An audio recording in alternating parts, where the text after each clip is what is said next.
दी हुई मौत बड़ी कसाईनुमा होती है।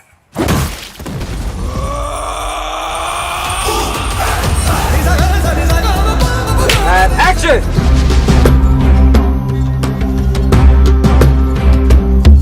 फाइनली दोस्तों, धुरंधर एक ऐसी फिल्म है जिसने इस साल आने वाली अधिकतर स्पाई एक्शन थ्रिलर वाली फिल्मों को अपनी स्टोरी और इमोशन से पीछे छोड़ दिया है और ये प्रूव कर दिया है कि अब किसी भी स्पाई वाली फिल्म को हिट होने के लिए किसी आइटम सॉन्ग और बिकनी सीन्स की ज़रूरत नहीं है। अगर फिल्म की कहानी, डायरेक्टर की डायरेक्शन और एक्टर्स की एक्टिंग लोगों को पसंद आई तो वो किसी भी फिल्म को सुपर हिट बना देगी। और सेम यही हुआ धुरंधर मूवी के साथ। इस मूवी में लोगों को अक्षय खन्ना की एक्टिंग इतनी पसंद आई कि ये फिल्म रातों रात पूरे देश में वायरल हो गया है और अब हर कोई रहमान डकैत को बड़े स्क्रीन पे देखना चाहता है। और अगर आपने अभी तक इस मूवी को नहीं देखा है तो आपको ये मूवी एक बार ज़रूर देखना चाहिए, क्योंकि इस मूवी को इतनी परफेक्शन के साथ बनाया गया है कि ये मूवी आपको एक सेकंड के लिए भी बोर नहीं करेगी। बाकी आज मैं आपको इस वीडियो में इस मूवी के कुछ बिहाइंड द सीन और इसके कुछ इंटरेस्टिंग फैक्ट्स के बारे में बताने वाला हूँ जिसे शायद आप नहीं जानते होंगे। सो ये वीडियो बहुत ही इंटरेस्टिंग होने वाला है। आपसे रिक्वेस्ट है कि आप इस वीडियो को एंड तक जरूर देखिए। जो ना देखे धुरंधर उसकी गाड़ मारे। थारा भाई जोगिंदर। ये क्या बात करता है यार? मार साले का खोपड़ी तोड़ साले। सॉरी। धुरंधर इस साल की बेस्ट स्पाई एक्शन थ्रिलर वाली फिल्मों में से एक है, जिसकी प्रिंसिपल फोटोग्राफी को जुलाई 2024 में एक पूजा सेरेमनी के साथ पूरे क्रू मेंबर की प्रेजेंस में स्टार्ट किया गया था। और अगर आपने इस मूवी को देखा होगा तो आपको तो मालूम ही होगा कि इस मूवी की कहानी मेनली पाकिस्तान में मौजूद लयारी और कराची की है। पर आप ये जानकर चौंक जाएंगे कि इस मूवी का कोई भी सीन पाकिस्तान में शूट हुआ ही नहीं है। इस मूवी की पूरी शूटिंग को बैंकॉक, मुंबई, पंजाब, हिमाचल प्रदेश और लेह लद्दाख में टोटल 5 से 6 महीनों में कंप्लीट कर लिया गया था। और इसकी शूटिंग के लिए लयारी और कराची के जैसे दिखने वाले सेट्स का सबसे पहले 3D मॉडल बनाया गया और फिर बाद में इसी 3D मॉडल की हेल्प से पूरी लयारी सिटी और कराची को बैंकॉक में कुछ इस तरह से 3 महीनों की कड़ी मेहनत के बाद तैयार किया गया। जैसा कि आप यहाँ पे देख सकते हैं कि कैसे इसके डिजाइनर छोटी सी छोटी डिटेल्स को बना रहे हैं। और इसमें जो हमें बड़े बड़े मांस के जो टुकड़े दिखाई देते हैं उसे कुछ इस तरह से फोम की हेल्प से बनाया गया था, जैसा कि आप यहाँ पे देख सकते हैं। जब रणबीर सिंह को पहली बार लयारी टाउन में दिखाया जाता है तो उन्हें एक वेवश, लाचार, गरीब और बेघर किस्म का दिखाया जाता है, जिसे अमृतसर की सड़कों पर कुछ इस तरह से शूट किया गया था।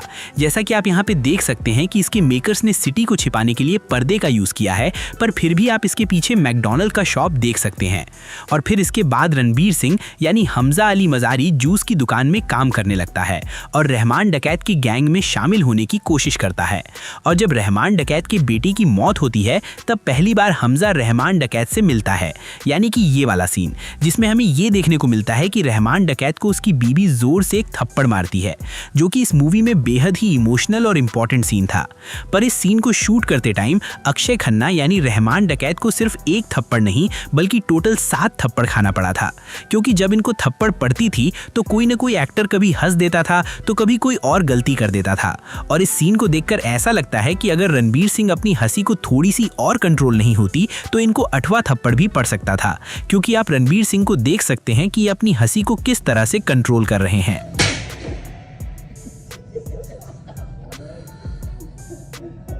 और फिर इसके बाद रहमान डकैत अपने बेटे की मौत का बदला लेने का फैसला करता है और इस पूरे फाइट सीक्वेंस को बैंकॉक में बनाए गए सेट में कुछ इस तरह से शूट किया गया था, जैसा कि आप यहाँ पे देख सकते हैं। और फिर ये वाला सीन जिसे एक नकली मिठाई की दुकान में शूट किया गया था, जिसके अंदर सिर्फ इस सीन को शूट करने के लिए ये बड़े बड़े बॉयलर को लगाया गया था और इसे रियल में उबलता हुआ दिखाने के लिए स्मोक मशीन का यूज किया गया था।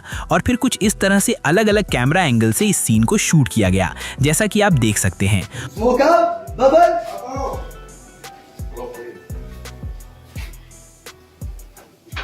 And action.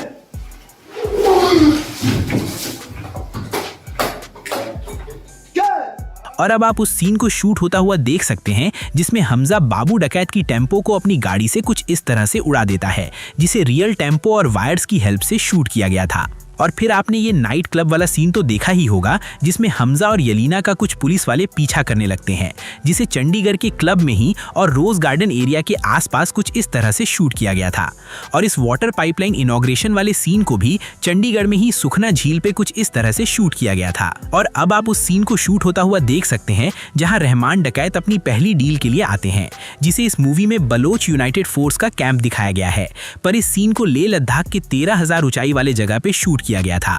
और इस जगह के सारे सीन्स को शूट करने में अक्षय खन्ना को काफी मुसीबतों का सामना भी करना पड़ा था, क्योंकि ये जगह इतनी ऊंचाई पर थी कि उन्हें सांस लेने में दिक्कत हो रही थी, और इसीलिए वो इस जगह पे अपना ऑक्सीजन टैंक लेकर घूमते थे। और फिर जब इनका ये मोस्ट वायरल और आइकॉनिक सीन शूट करने की बारी आई, यानी ये वाला सीन, तो उन्होंने इस सीन को एक ही टेक में कंप्लीट कर लिया था। और जिस डांस स्टेप के कारण ये बॉबी देओल को भी पीछे छोड़ दिए हैं और अब हर तरफ बस इसी डांस हुक स्टेप की बातें हो रही हैं, इसे किसी ने कोरियोग्राफ नहीं बल्कि अक्षय खन्ना ने खुद से क्रिएट किया था।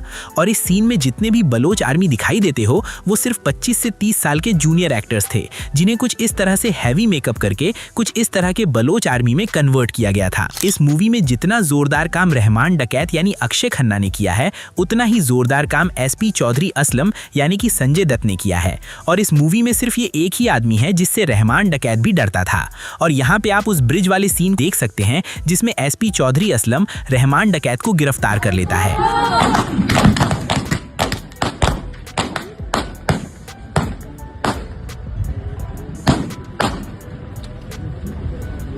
और आप यहाँ पे देख सकते हैं कैसे इस छोटी सी सीन के लिए इसके मेकर्स एक रियल कार को ब्रिज पर से पानी में गिरा रहे हैं।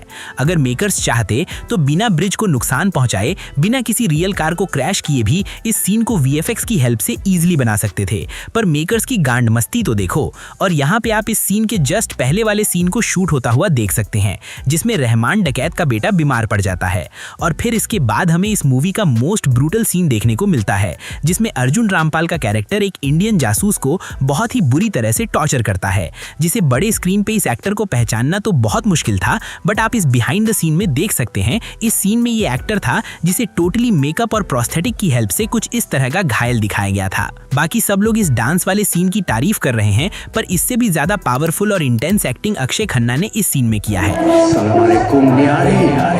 जिसे कुछ इस तरह से 200 से 300 लोगों को बुलाकर कुछ इस तरह से शूट किया गया था, जिसमें आप स्टेज के सामने ब्लू वीएफएक्स वाले कपड़े का बॉर्डर देख सकते हैं, जिसे बाद में वीएफएक्स और सीजीआई की मदद से कुछ इस तरह के भीड़ में कन्वर्ट कर दिया गया था।